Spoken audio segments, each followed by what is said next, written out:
tax-free, tax-free.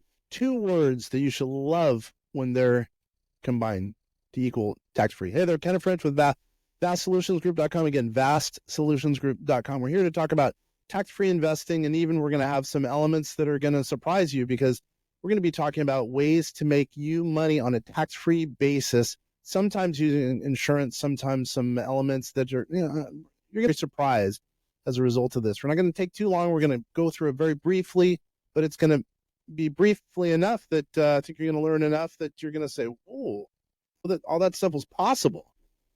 By the way, we've been doing this since 1969. I've been with the company since 2006. We know what we're talking about. Well, four-time author, computer. $3. Used to write for Forbes.com. I'm a keynote speaker. Let's get right to it. Let's talk about tax advantage investing, tax-free investing, retirement income that you cannot outlive. So a lot of people don't realize, how much money it takes to live on. I'll just give you an example. Let's say you're retiring at age 65. You're probably going to be around for 20, 30 years. That's something to think about. And if you're not going to work, what's going to happen? You've got to have two things. One, you got to have money that's a rate of return that's going up so you can live for a long time and not run out of money. And then also not take too much of money out of the portfolio so you run out of money. So, because those are, if you really think about it, those are the main things. You have expenses. You have a whole bunch of things to worry about. But consideration, if you really think about it, would be taxes, because you don't want to change your lifestyle. But what's one thing you can do? You can change the tax element of your retirement income. That's going to be your biggest expense, generally speaking, right? Circumstance is different. You just never know what's going to be right in your circumstance. I would say go talk to your professional advisor. Come in, check in with us at vastsolutionsgroup.com. Go to our website. If you go to an advisor who knows your situation, they're probably going to be able to help you better than anyone. But, if you need a sounding board, a second opinion, maybe we can help you. So, I mentioned insurance. I used to hate it. I used to think insurance just totally didn't make sense in so many cases, because the insurance premium really is eaten up by the commission going to the real estate agent. But sometimes it does make sense because of the tax-free element. It really, really is totally unique. So, here, I put this presentation together. They enjoy high yield. Sometimes, meaning relative to the stock market. Sometimes it's a good proxy for the stock market. Sometimes it's a good diversification away from the stock market. When I say it, I mean in insurance. So, let's take a look at the various types, because there's so many different types of life insurance. There's permanent life policy. Let's go over it. So there's whole life. Here, a portion of the premium, which is the check that you write to the insurance company, it rests. A portion. The insurance company, i.e., also the agent, who represents the insurance company in some cases, and the rest goes to cash value, which grows and grows and grows. Each month, the company pays money to have that grow. It could be a small amount, middle amount.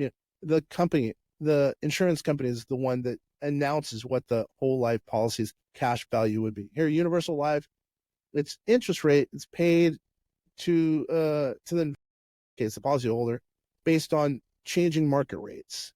It's a little riskier than whole life. Sometimes it's tied to an index, IUL, sometimes what they're called index universal life, depends on the circumstances.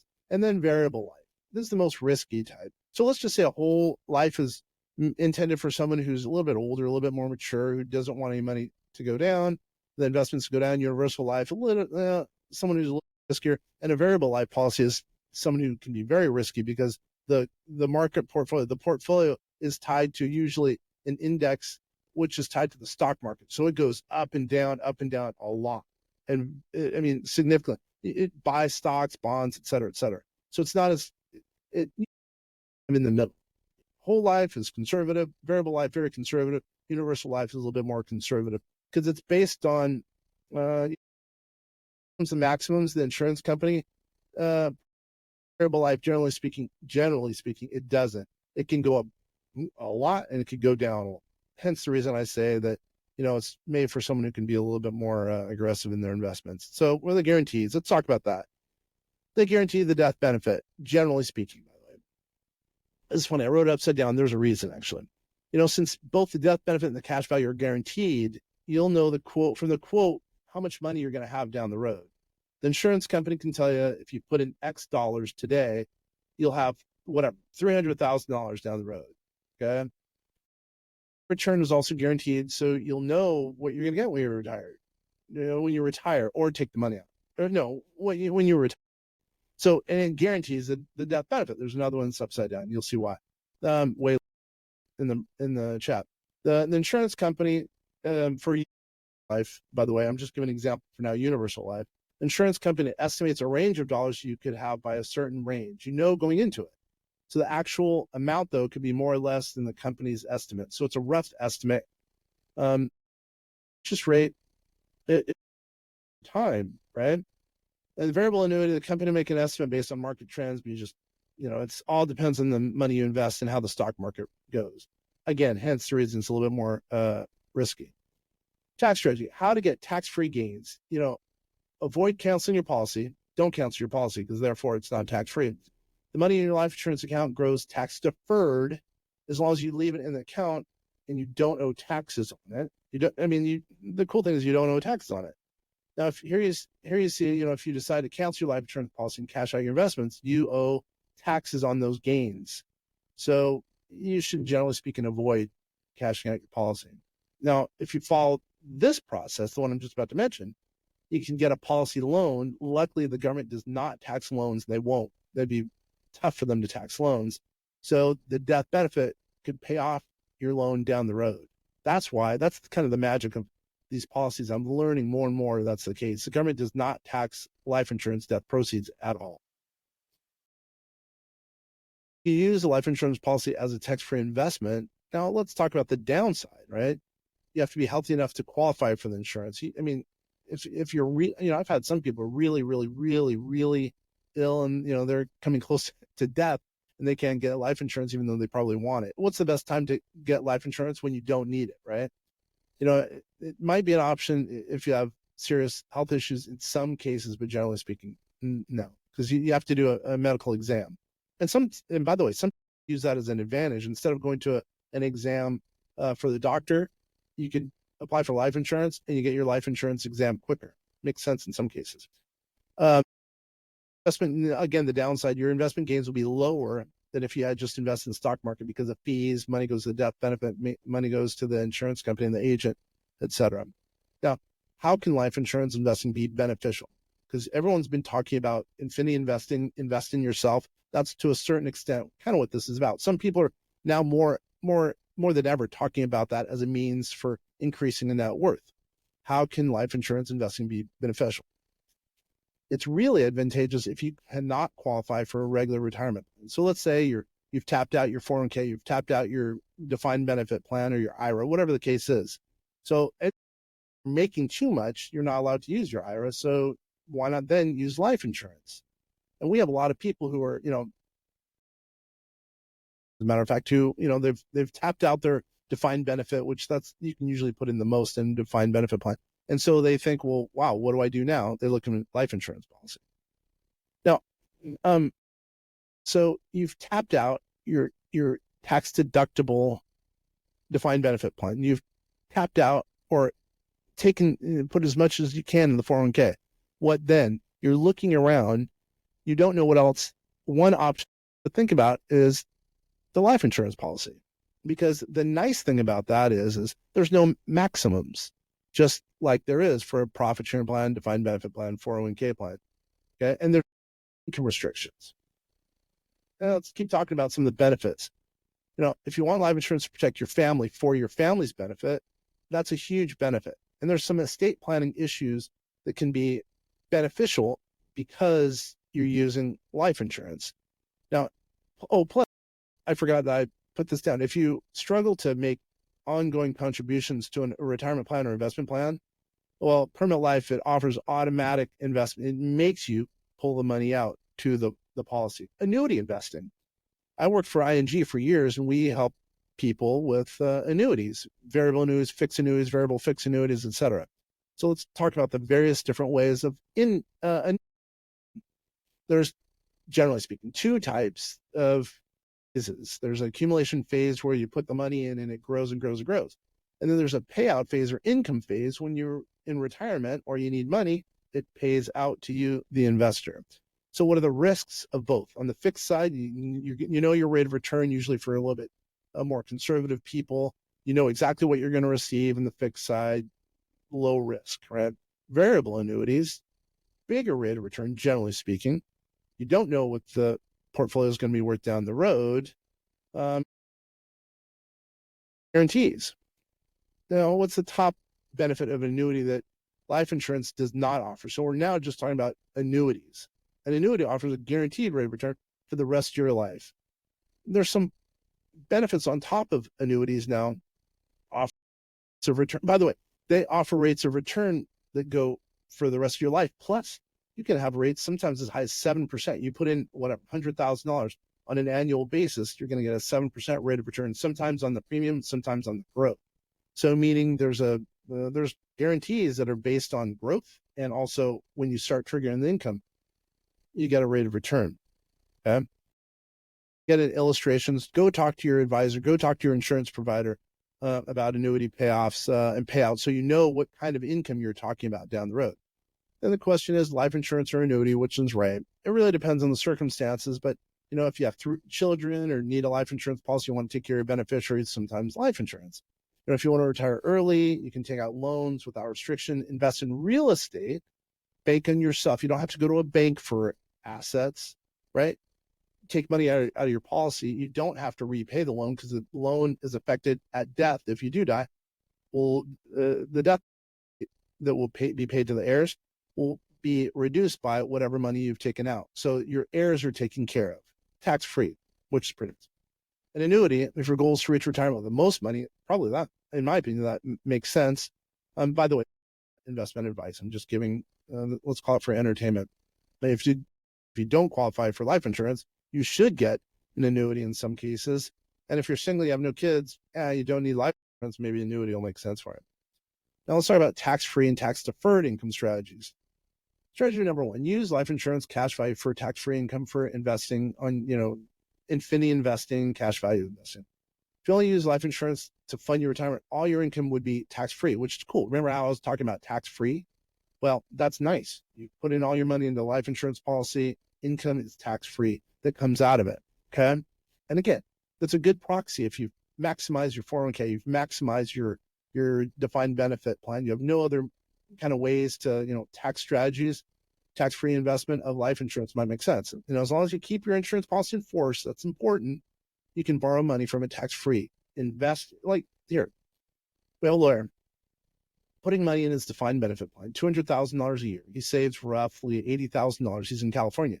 Pulls that $80,000 a year out, and what does he do? He puts it into life insurance. What he's doing is he's putting it into life insurance, one for his heirs, though that's becoming less and less of an issue. But the nice thing is he, down the road, he hasn't yet, but down the road, he's going to start pulling money out and he's going to leverage that into commercial real estate. So let's just say, I don't know, let's say in 5 years, it's worth $600,000, whatever. And he does 2-to-1 leverage. So it's $1.2 million. He can buy a $1.2 million building, let's just say, right?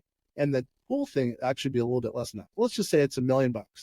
And then let's say he's getting 7% yield off that. That's 70 grand that goes basically back to him personally, right?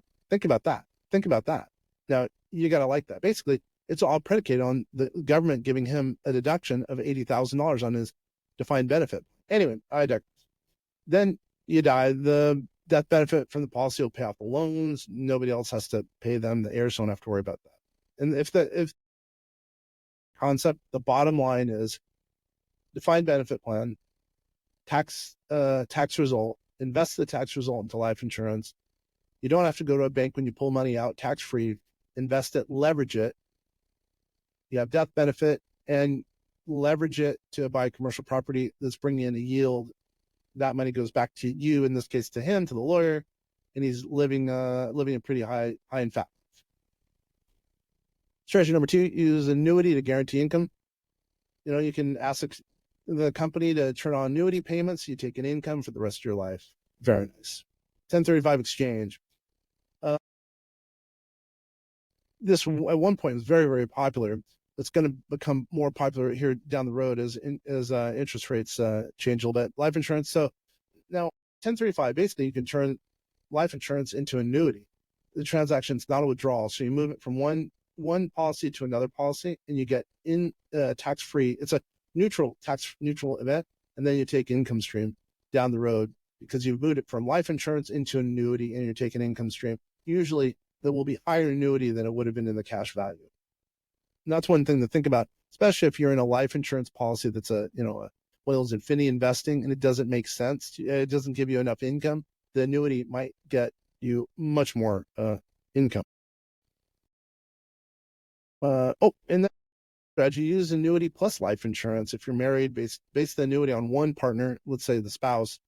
Let's say it's a husband, right? Have the life insurance on the same partner. If he dies first, the wife gets tax-free income going forward. Now, if he dies last, continues to receive payments, especially if he then 1035s it and gets a higher income.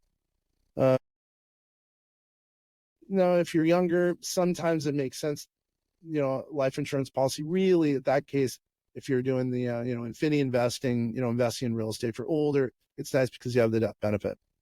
Now, let's compare all the tax strategies, all the tax advantages of the strategies. Number one, it's the only strategy that is completely tax-free, therefore the life insurance. Again, tax-free, right?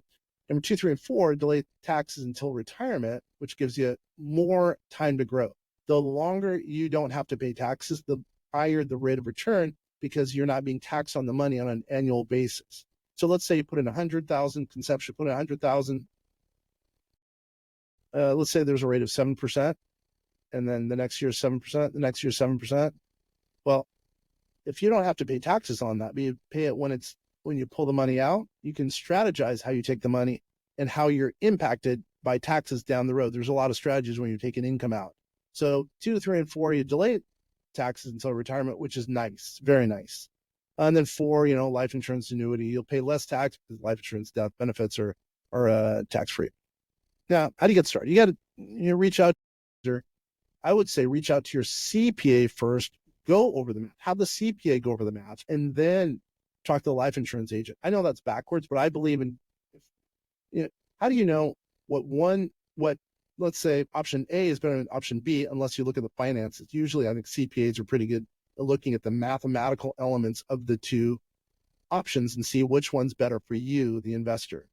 Life insurance, sometimes they might not be as equate knowing the best scenario mathematically. Look at the end result, and that's mathematics, and then get deep and do a deep dive with life insurance policies. Or sometimes I say, okay, bring everyone to the table. Bring your attorney to the table. Bring your CPA to the attorney, your financial advisor to the table, and finally, then, as I mentioned, your CPA. If they're all on the same wavelength, if they're all sitting around the desk at the same time, you'll find out which one's probably the best scenario, because every single person around the table will be able to provide good feedback for you. Now, what I would also say is, let's talk about consultation. So it's important. Why do I say, sorry, why do I say it's important to kind of talk to everyone's opinion around the table? Because finances are impacted by so many things. Finances are impacted by tax. Finances are impacted by financial advisor, by insurance. So if everyone's skating and optimizing your situation, you should be much better off in the long run. Now, I would also say, go back to your advisors. Sure, this presentation, people who are watching and listening, we'd love new business, but the people who you're working with probably know your situation better than anyone. If we can be of help, if we can also have a seat around the table, we're down with it. We're really willing to help in any regard, right? Making sure you're taken care of on a tax efficient basis. I don't care if it's tax-free, tax efficient, whatever the case is. We lead with taxes. Our moniker, tax, finance, and artificial intelligence to help the entrepreneur. And now we've added estate planning and asset protection. Whatever we can do to lower the taxes, those are always going to be your biggest expenses, generally speaking, are taxes. So if we can help lower the taxes, if your advisor, one of your advisors around the table is helping you to lower your taxes, your rate of return will be better. right? Why wouldn't you want to bring around the table someone who does taxes? So anyway, also, because I've stuck with this vastsolutionsgroup.com, you're going to get this bonus, a free bonus. You email info@vastsolutionsgroup.com. It's a number of articles that I've written over the writing, and I'm a Forbes small business contributor, longer than I'd like to admit. It's Connor's Manifesto, a collection of smart financial advice. It's, one lady said it saved her $100,000, one idea in this book, which still blows me away. That's unbelievable. And by the way, I gave her the book. She didn't pay for it. But what I would say again, in closing, what I want to do is, open it up, begin a dialogue, begin a dialogue with your professional advisors. If they don't understand some of these concepts, we've been doing this since 1969. We're here to help. I've been doing this since 2006. We have attorneys, we have CPAs, we have financial advisors who are here, who will help you if you need. If some of the people don't know some of these concepts, et cetera, et cetera. Info.com or email us for any suggestions, et cetera. info@vastsolutionsgroup.com. And for your free book, for your bonus. Hey, thank you for taking the time. Kenna French from vastsolutionsgroup.com.